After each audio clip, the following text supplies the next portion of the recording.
L'Atiéké, excellent moyen d'autonomisation des femmes dans la commune de Yopougon. La modernisation pourrait réduire les difficultés rencontrées par ces femmes. La Côte d'Ivoire se prépare au passage au numérique et entend rattraper son retard concernant ce processus. Alors que les tensions continuent d'augmenter au Nigeria, les populations se réfugient au Niger. Madame, Messieurs, bonjour, bienvenue dans le 12h30.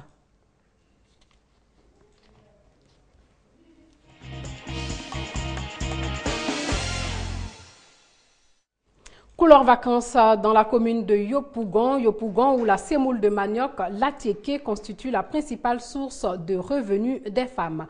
Cette activité est artisanale, ce qui rend difficile le travail et les femmes de Yopougon souhaitent la modernisation de leurs activités. On en parle avec Laetitia Mangli. Kouté, un village de 30 000 âmes au cœur de Yopougon. Comme dans tous les villages à Tchan, la fabrication d'Atiéké, semoule de manioc cuite à la vapeur, est la principale activité de la gente féminine. Une activité qui permet ici à de nombreuses femmes d'assurer la pitance quotidienne. Atiéké, quand on tâche commencer par l'hiver à les clients de commune de Yopougon, Ouassakara, marché, Siporek, ça marche, c'est que si ça va. On se décourage, on est dessus. On a des commandes sur la France, on a des commandes sur les autres pays, au Niger, même au Burkina. Donc quand les gens passent des commandes, donc nous préparons en coopérative. En plus d'être génératrice de revenus pour les tenantes de l'activité, la fabrication d'Atiéké profite aussi à ces jeunes qui travaillent comme contractuels au sein des coopératives. Je travaille ici sur contrat. Ma soeur, elle prépare, mais moi, je mets dans les sacs pour livrer aux clients. Elle peut nous payer 1500 par jour. Si ça va, elle peut nous payer 2000. À Kouté, l'Atiéké n'est pas le seul dérivé du tubercule manioc.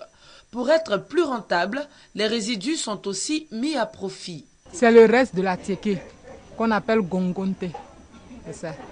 Maintenant, ça, c'est la mindon. Après avoir serré l'Atiéké, c'est l'eau, quand l'eau sort, en bas, on retrouve de la mindon. Il y a les femmes qui viennent payer une boîte de tomates à 300 francs. Avec une telle ingéniosité, l'autonomie financière est une garantie pour les femmes de Yopougon-Kouté qui sollicitent toutefois les autorités municipales pour la modernisation de leur activité. La bibliothèque municipale de la commune de Yopougon entièrement réhabilitée et équipée. Le temps du manque d'ouvrages et de matériel informatique à bien loin maintenant.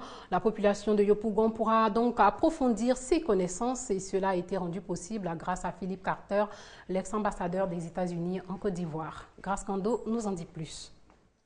La bibliothèque municipale de la commune de Yopougon n'existait que de nom avant sa réhabilitation. Une bibliothèque qui a subi les dégâts collatéraux liés à la crise post-électorale.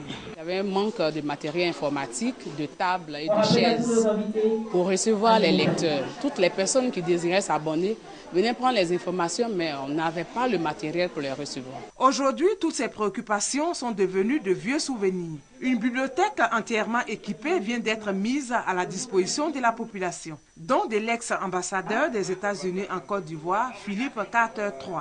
Nous savons que quitter Yopougon pour les rivières prend un certain temps. Nous avons décidé d'amener nos ressources vers vous. Aujourd'hui, nous faisons don de plusieurs livres à la bibliothèque municipale de Yopougon.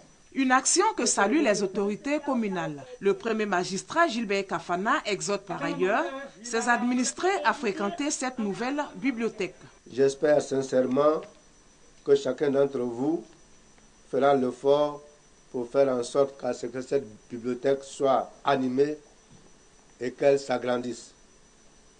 C'est de votre envie de lire, de vous informer que dépendra le succès de cette bibliothèque qui, petite aujourd'hui, nous l'espérons, sera bientôt une grande bibliothèque. La bibliothèque municipale dispose de toutes sortes d'ouvrages et genres littéraires. D'autres bibliothèques également sont prévues dans d'autres quartiers de la commune de Yopougon. La date butoir du passage de l'analogie au numérique est prévue pour 2015. La Côte d'Ivoire accuse un retard pour ce rendez-vous du numérique. Pour réussir ce passage, l'Union internationale des télécommunications s'est réunie à Abidjan pour informer tous les acteurs de la transition numérique. Le reportage de Hamza Diaby. La télévision numérique, une évolution technologique indispensable selon les experts. Véritable enjeu de civilisation et de développement, surtout en Afrique, l'Union internationale des télécommunications demande à tous les pays de passer de l'analogique au numérique d'ici 2015. Une transition qui se fera avec l'appui de l'Union économique et monétaire ouest-africaine. Notre souhait est que cet atelier national d'information sur la transition numérique soit l'occasion d'accélérer au niveau de la Côte d'Ivoire les activités entrant dans le cadre de la transition numérique, notamment la rédaction des textes juridiques devant régir le paysage audiovisuel. Un processus auquel l'État de Côte d'Ivoire accorde un réel intérêt. L'occasion est opportune pour réaffirmer le grand intérêt que le gouvernement attache au processus de migration vers la TNT, parce que convaincu et conscient de ce que la télévision numérique incarne l'avenir. C'est pourquoi l'ensemble du gouvernement est mobilisé pour faire avancer notre pays sur ce chantier de la modernité. À l'issue de cet atelier de 2 jours, des recommandations à l'attention des autorités nationales sont attendues pour une migration vers le numérique réussie. Et puis la fusion des rédactions de RTI 1 et RTI 2 au cœur d'un séminaire à Grand-Bassam. Objectif à rendre les journaux télévisés plus crédibles et plus dynamiques. Hamza Diaby revient de Grand-Bassam.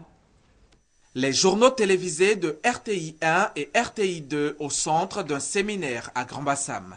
Les professionnels de l'information auront 3 jours pour faire leur autocritique. Ils devront en plus proposer des solutions qui permettront aux rédactions d'être crédibles, dynamiques et unifiées. Pour le directeur général de la RTI, Amadou Bakayoko, il s'agit d'une démarche qui devra à terme aboutir à une mutualisation des compétences des 2 rédactions. Certaines interrogations, effectivement, ont été faites relativement à des risques perçus que l'information sur RTI 2 disparaîtrait ou que l'information sur l'RTI serait unifiée.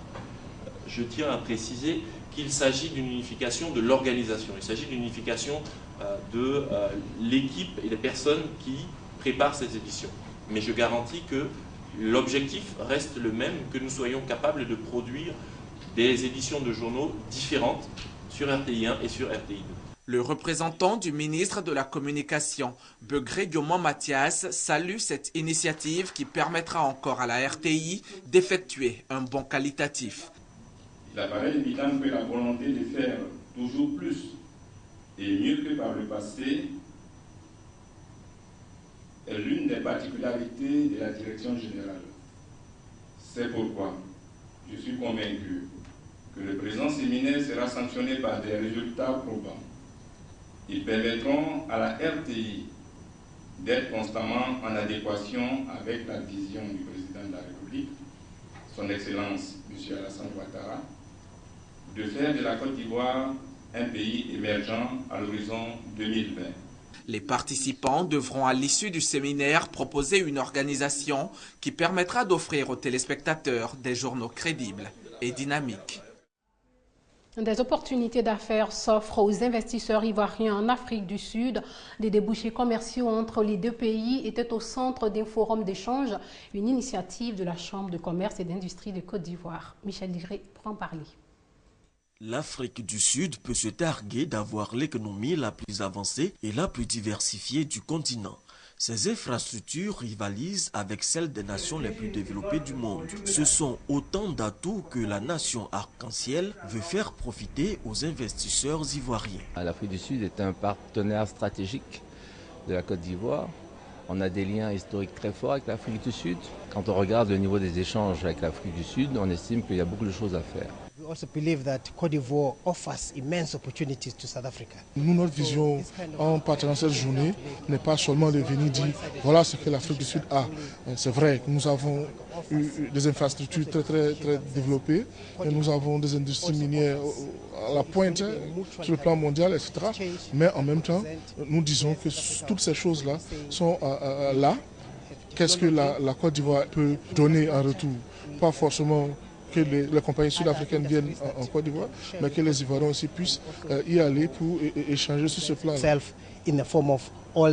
Le développement de l'Afrique du Sud ne s'est pas fait sans les femmes. Leur contribution à l'émergence de ce pays a également animé les débats. Ce sont des femmes battantes. Je veux dire que l'image de la femme battante sud-africaine est équivalente à celle de la femme ivoirienne battante.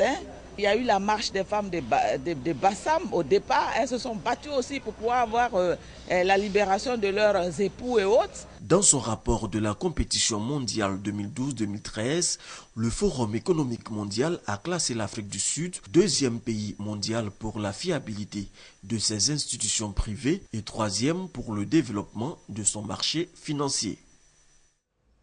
Afrobasket 2013, la jeunesse ivoirienne se mobilise pour la réussite du championnat d'Afrique des Nations masculin de basketball. Recrutée par le ministère des Sports et Loisirs, cette jeunesse s'investit dans plusieurs actions, dont le secourisme. Le reportage de Juliette Ouya.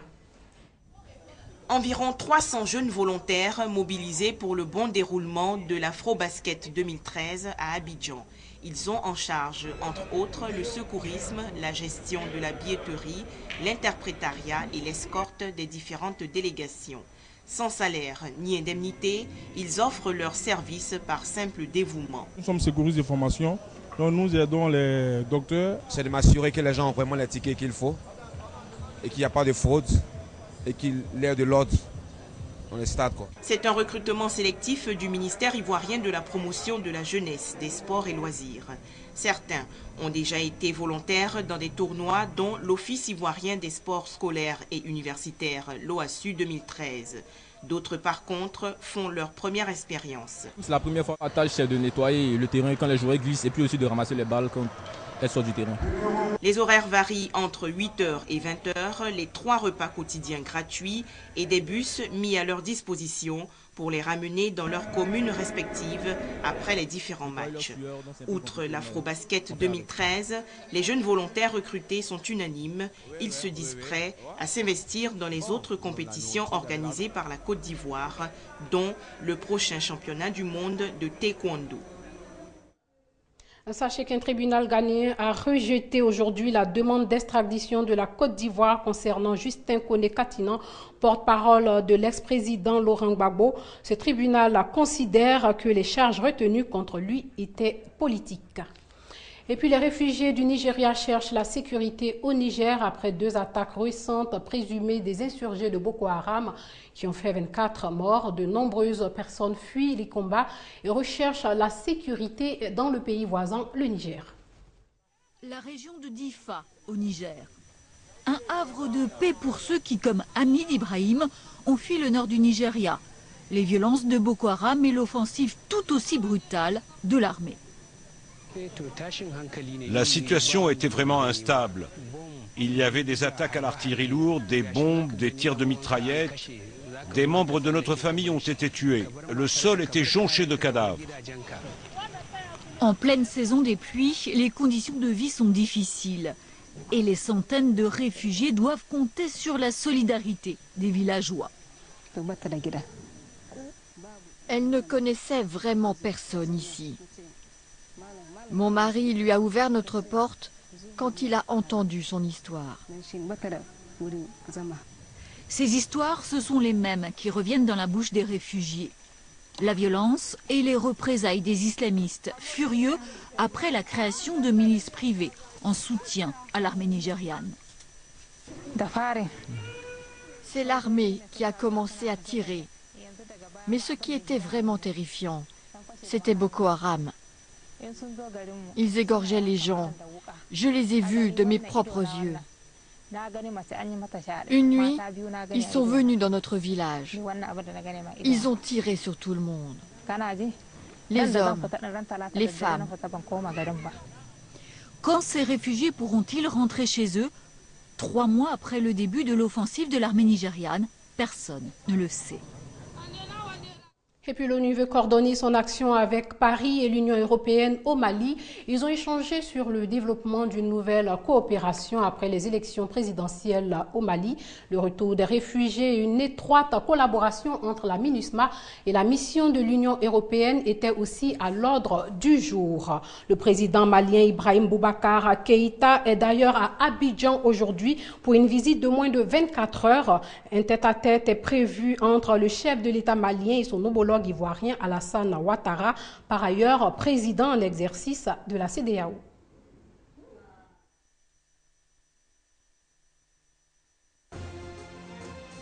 Merci de l'avoir suivi et portez-vous bien. Excusez-nous encore pour cette coupure d'électricité.